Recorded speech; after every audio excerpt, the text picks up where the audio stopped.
Guys ये तो आपको पता ही है कि प्लेन्स बहुत ज्यादा भारी होते हैं। इनफैक्ट बोइंग 737 तो 80,000 केजी का होता है और जब वो लैंड करते हैं तो उनकी स्पीड 250 से 300 किलोमीटर पर आवर होती है। पर आपने क्या कभी इमेजिन किया है कि इतनी स्पीड और इतने भार के साथ जब वो लैंड करते हैं तो उनके टायर्स कभी फटते क्यों नहीं है? मैं आपको बताता हूँ।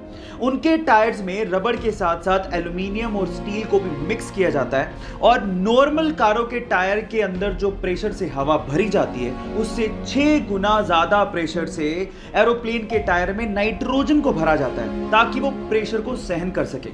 क्या हवाई जहाज में किया गया टॉयलेट सीधे जमीन पर आकर गिरता है तो बच्चों के जैसा सवाल, लेकिन कभी ना कभी आपके भी दिमाग में सवाल तो जरूर आया होगा।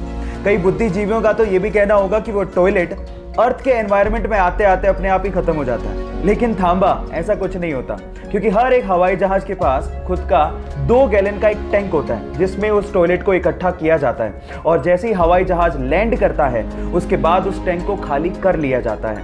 अब अगर अगली बार आपके सिर पे कभी पानी का टपका गिरे तो आप ये समझ लेना कि वो कम से कम हवाई जहाज से तो नहीं गिरा है। गाइस ऐसी बहुत सारी चीजें हैं हमारे आसपास जिन्हें देख के अक्सर हम लोग इग्नोर कर देते हैं, लेकिन उनका बहुत ही गहरा मतलब होता है। जैसे कि अगर आपने कभी एरोप्लेन में सफर किया हो तो क्या आपने कभी सोचा है कि एरोप्लेन के अंदर की सीट्स हमेशा ब्लू कलर या उससे मिलते जुलते कलर की ही क्यों होती है?